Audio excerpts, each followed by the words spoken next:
Hi, it's Fraser Malcolm here, and I'm going to do a few more equipment reviews, and thought I would go with shoes this time.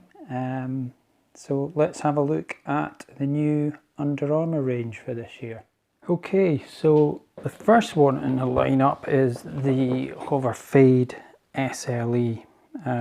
This retails for RRP is £90. You can pick it up a bit cheaper than that, but that is kind of the start off model. It's a microfiber upper, so it's still breathable. It's a year's guarantee waterproof. The good thing about microfiber is you don't have to worry about looking after it as much as leather. You know, you can just wipe it off if it gets dirty. You can basically use just about anything within reason to clean it, and you can keep dirty marks off it, so you're not having to worry about ruining the leather or the leather drying out. They're all like that, the Under Armours, and different grades, but I'll get onto that. The HOVR cushioning is one thing to talk about. This is basically Under Armour's version of Nike Air or Adidas. All the main companies have their own cushioning system, and this is Under Armour's. It's extremely lightweight. They have a thing called compression mesh energy web, which is all that means is it holds the HOVR material in place, and so it sort of returns the energy that you put into it. So it's almost like you've got a bit of a bounce in your step, but it's not that dissimilar to any of the other ones, but it's just, again, it's the Under Armour's version of it, and they've got it in all their shoes now. They didn't used to have, so that's quite an added benefit.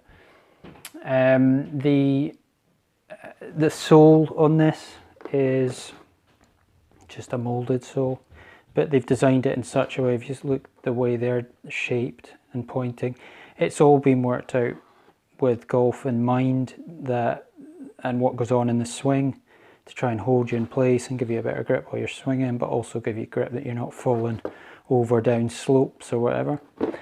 I find these molded soles really good. I've used them in tournaments and normal play, and I don't feel them slipping at all, really. They're good even in the wet. I still find them good, and they're made of such a hardware and rubber that really they last the lifetime of the upper.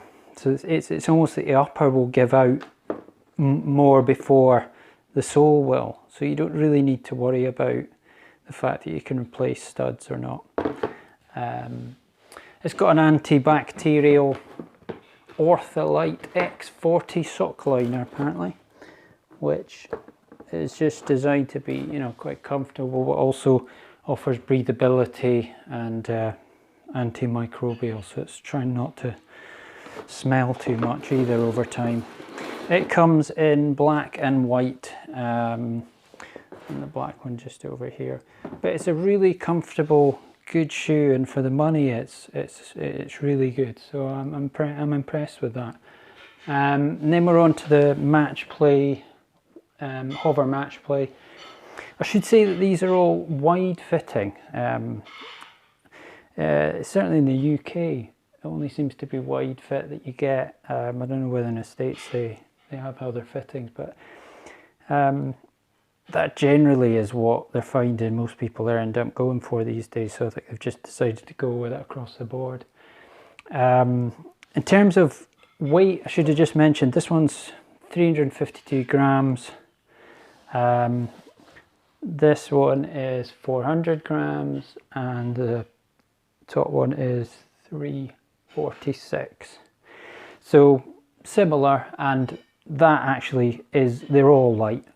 None of those weights are heavy for a shoe. Onto the Match Play YD again. Microfiber, waterproof, 2-year guarantee on this one. The Fade was a 1-year guarantee. This is 2-year guarantee. It has spikes on it this time, so we haven't got the molded sole. and you sort of see the cutaway where the hover is in the sole. Again, hover sole, breathable, waterproof membrane on the top. It's a good looking shoe, I like that. And grey is actually quite a good colour. It goes with a lot of stuff, and it doesn't get dirty as easily as white, obviously. It's just a bit something different to black. So really impressed with that shoe.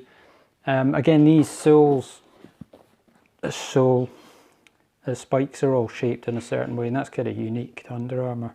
There's not many of them have gone to such lengths with the way that the spikes are shaped. You can put normal spikes back into these if you're struggling to find these again, but you can order them. It's not a problem to get them replaced. And that one comes in about 120 RRP. So for 2-year waterproof guarantee on it, it's pretty good. And again, as I say, you can probably pick it up a bit cheaper than that. Certainly, I know on my website I can do a wee bit better than these RRPs. So. And then on to the HOVR Drive GTX. GTX standing for Gore-Tex. This uses, it's still microfiber, but it uses Clarino microfiber, which is kind of the best version of a synthetic material that you can get. So it feels like leather. You would think that was leather when you feel it. They use it in a lot of top brands, the Clarino. It's used in likes of Alpine Stars, motorbike gloves and things like that. So it's breathable, it has, as I say, really soft feel. It's light, really lightweight. And then this one also has Gore-Tex, which we know all about. Gore-Tex keeps it completely dry and breathable. And that's got a 2-year waterproof guarantee as well.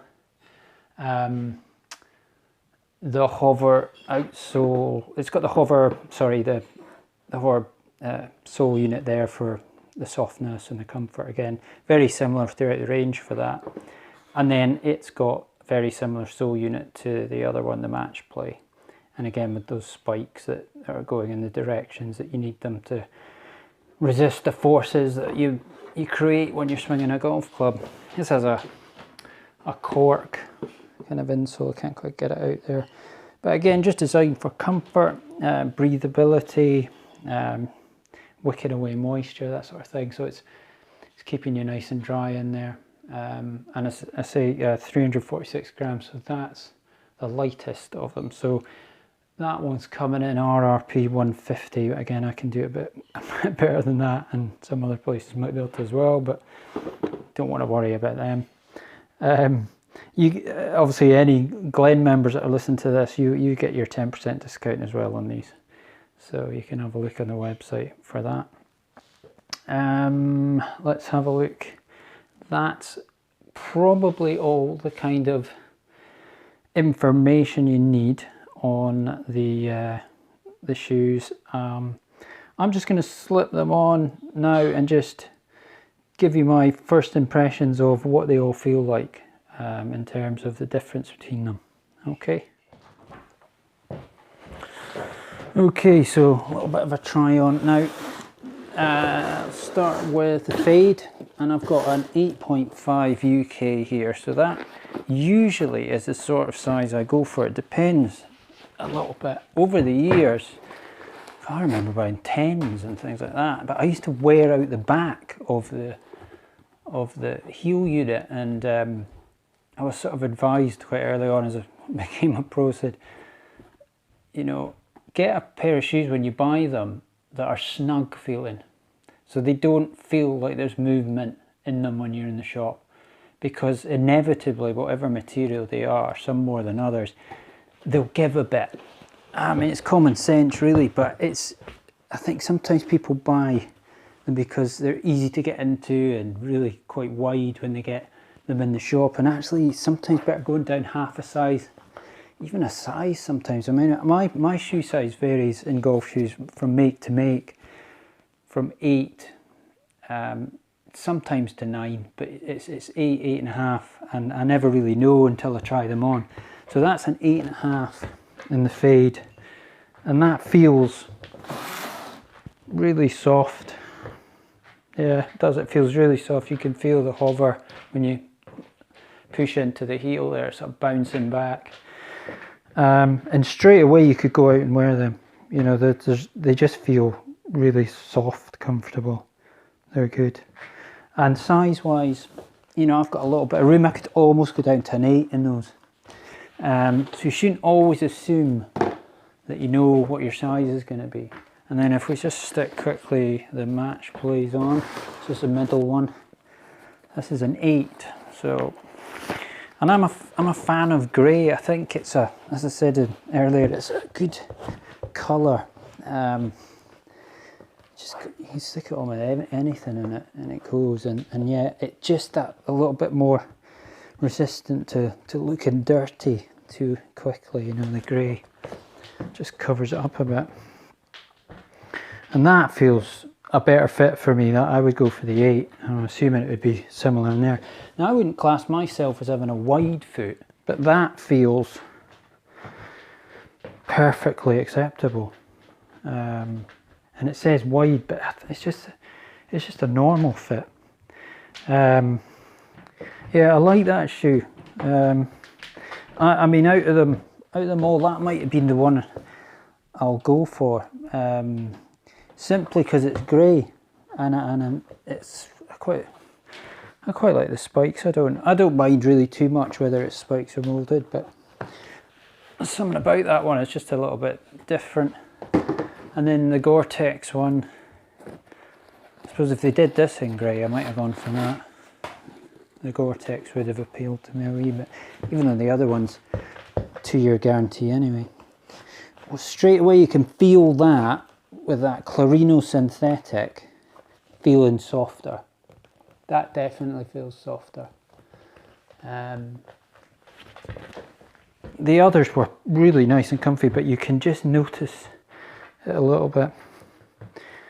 Funnily enough, that almost feels a tighter fit than the other one, and that's an 8 again. So it just shows you from shoe to shoe, even within ranges, you can't always be certain. I mean, I could get away with that.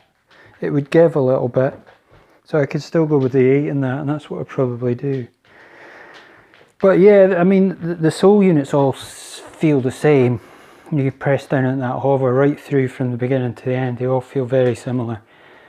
And it's just the grade of the microfiber that they use feels slightly different in this one. It does feel a bit more premium, a bit higher spec.